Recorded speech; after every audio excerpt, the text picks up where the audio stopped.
something that no one can ever take from you. And that is from which you were born. And that is from which I was born.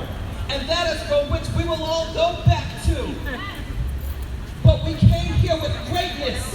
We will live with greatness. And we will die with greatness. God bless you. No peace! No peace!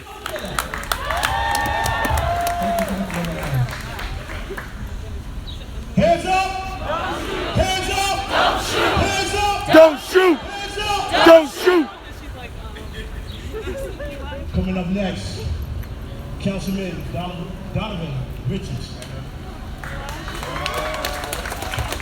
No justice! No peace! No justice! No justice! No peace! Hands up! Hands up! Don't shoot! Hands up! Hands up! Don't shoot! George Floyd!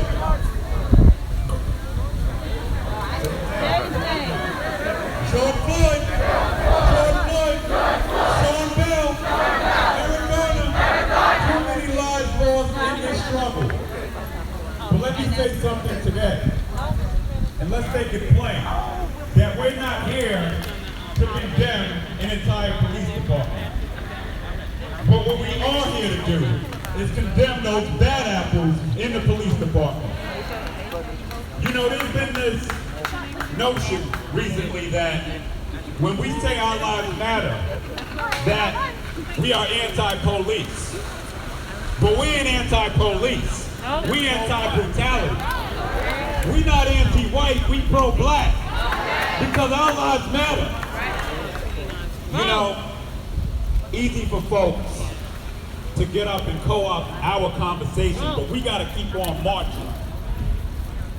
In the council, and in Albany, the world got your message. And unfortunately, it took a martyr in this conversation. It took George Floyd to lose his life to light this nation and country and world on fire. But let me say something to the police department. We respect you, and we respect the 105 precinct. I love Inspector Gilbert. She looks like us. We need more inspectors who look like us.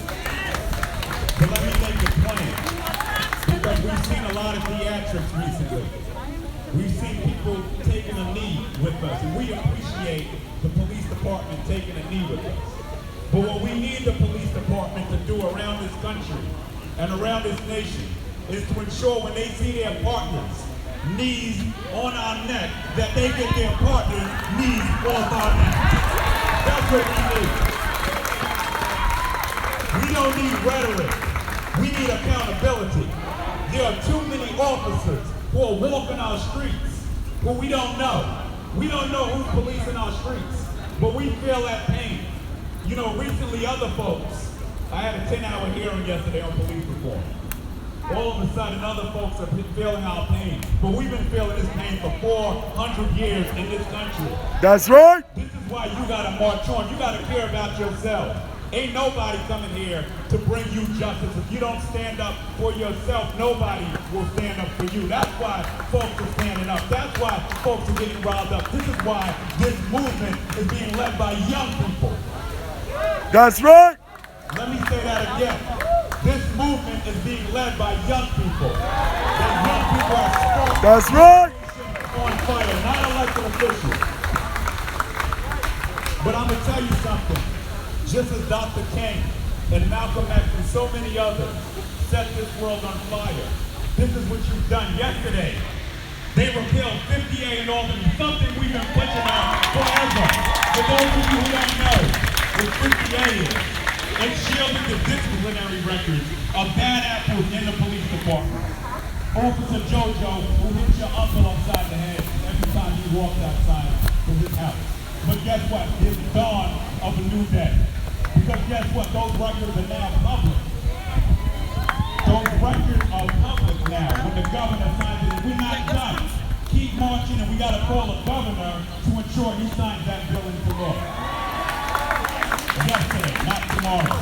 Let me just end that the Black Latino Asian Caucus with Ida Meek, Miller, Adrian Adams has been leading on this stuff for a long time, but we couldn't get the traction because we needed y'all out here with us.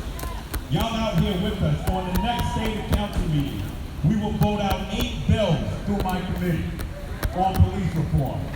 One bill that's very important will ensure that there's one standard for discipline in the city for officers. My bill will create a discipline matrix in the New York City Police Department. The first time they won't have to adhere to penalties when they hit us upside the head. That's what you did. That's not what we did. We were the vessel, but you carried it. So we need you to stay out here. But the disparities are not going to go away, my friends. You know the clubs are going to open up soon. The restaurants are going to open up soon. Are you going to keep marching? Because we got a long way to go. We know that the disparities between COVID-19 and policing all are one and the same. There's no curfew that can stop us marching on for justice.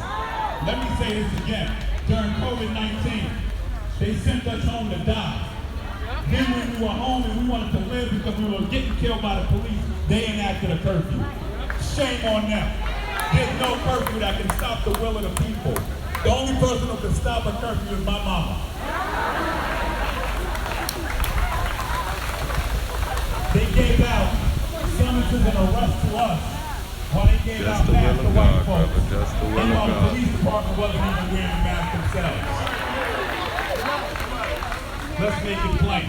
So we gotta keep going. We gotta keep marching. We gotta make sure we loving each other. That's what we're doing here. And when we continue to do that, we will continue to project that Black Lives Matter. And guess what? When Black Lives Matter, then all lives can matter. When Black Lives Matter, all lives can matter. Yes. Black Lives Matter. Black Lives Matter. Black Lives Matter. Black Lives Matter. Black Lives Matter. Black Lives Matter. Black Lives Matter. Black Lives Matter. Black Lives Matter. Black Lives Matter. Bless you all. Let's keep marching on.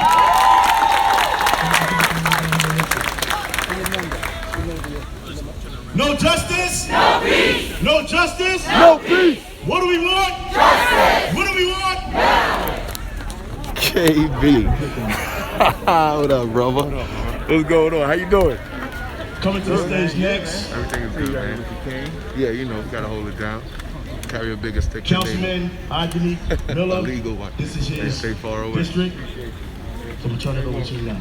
I figured I'd catch you out here. I was like, okay, you gotta be out here.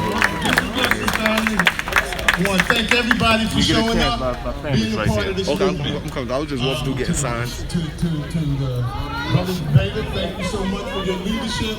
Jamal, thank you so much for coming out. This is so important that we are here. We are here because for the past few weeks, folks like you and I have vigorously but peacefully marched for justice in the name of George Floyd, Breonna Taylor, Eric We out in Garner, Queens, and so Springfield many more. Boulevard, where we on Fernie Lou and 116 right now, right in front of the school, by We Chucky have met crib. the aggression of the NYPD Shouts to in Chuck. doing so. We out here holding it Throughout down the for you, city. man. Now I would submit to you because of the work of all of you and some of your parents, some of the leaders here in Southeast Queens, that our fate was a little different. But that is not by accident. That is because of public discourse. That is because we have listened to you.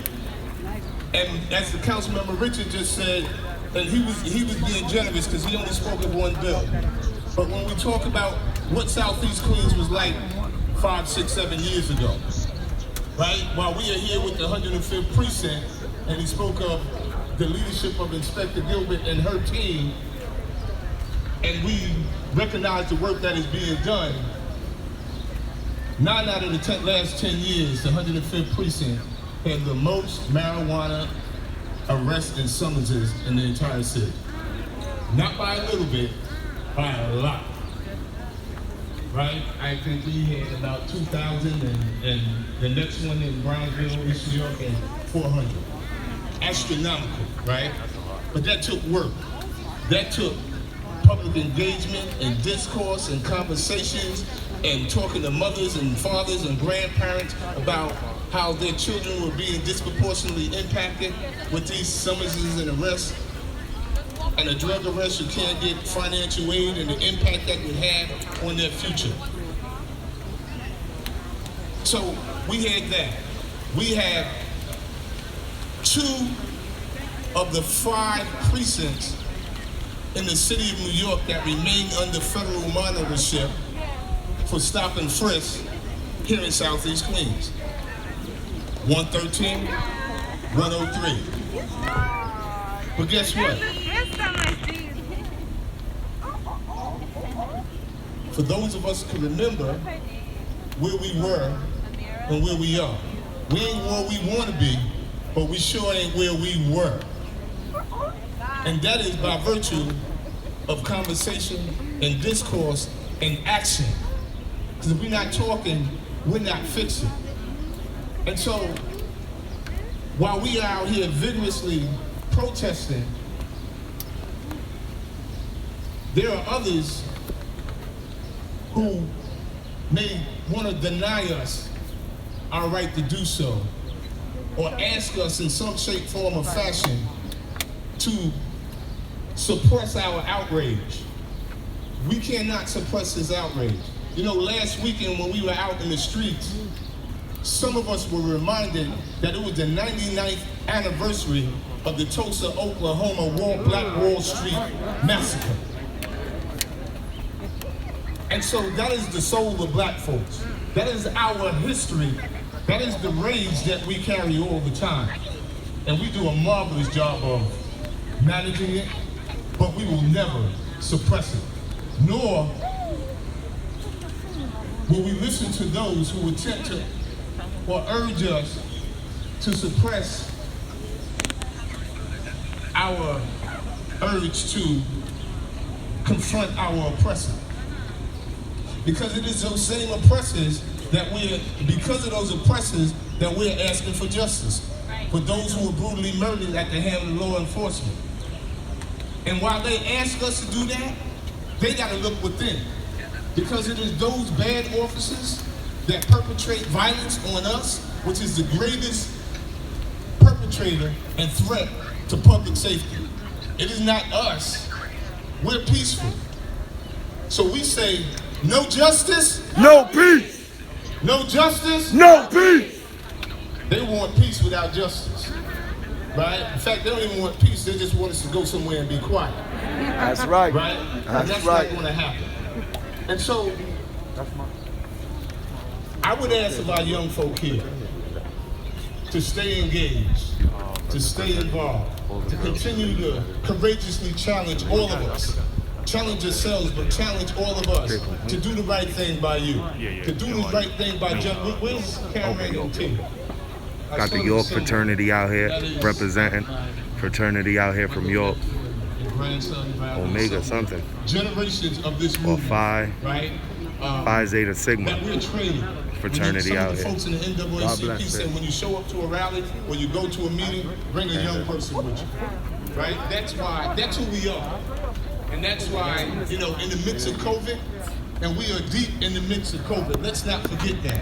I looked at the numbers yesterday and Queens Village was at 40. Yeah, we out here.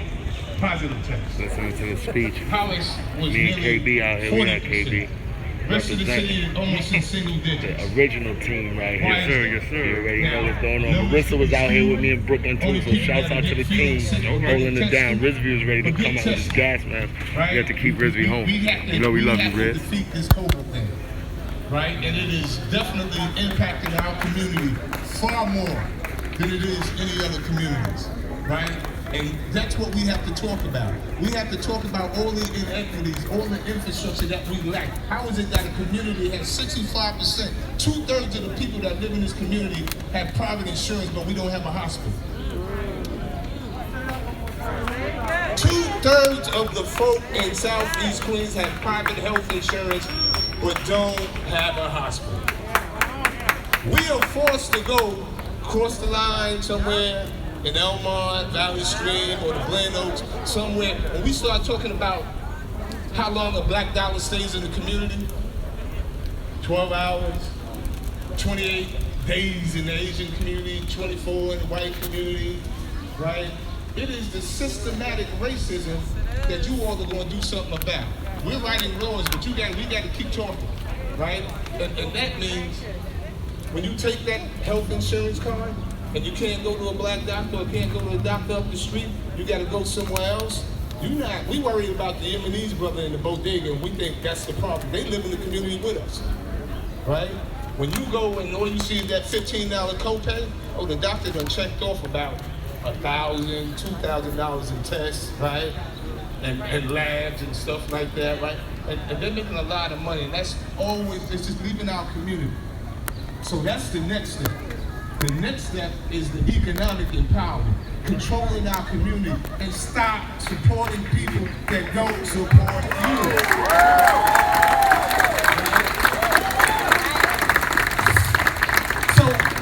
I'm gonna leave with some of our more famous Southeast Queens residents, FUBU, for us, by us. That gotta be our mantra, right? When we were kids, we didn't even go to the store. We would go right to their house and buy, get the hats and the clothes door to door, right? And so that's who we are. And I think we have the template for how to do it. We have created affordable housing for you guys, right? How do we attract and retain our greatest minds? You guys, by creating housing for them. By the way, all that housing in downtown Jamaica, 5 of the 8 developers down there that you see, those big buildings going up, black owned. Right? And that ain't by accident. Because before we got together, before our time in the council and Councilmember Adams was the chair of the community board, they wouldn't even sell them the property. But a new day is here. Okay? And just continue to do what you do. Continue to lift us up as a community. This next generation of leadership, you all are just absolutely awesome. Let's continue to hold the NYPD accountable. Let's not forget this mission, but we can multitask, right? That's just who we are, right? And for those provocateurs that come in here and already in less than a month co-opted the narrative of this movement, let's remind them that Black Lives Matter. And unless Black Lives Matter, then all lives can matter. And so let's keep on doing what we're doing. Again, Jamal and the brothers of Beta, just thank you so very much for organizing these young folks. Look forward to serving and working on your behalf. No justice? No peace. No justice? No peace. Black lives matter. Black lives matter. Black lives matter. Come on, clap it up for yourself. So I understand as a representative from Councilman Meeks, our office, Nathaniel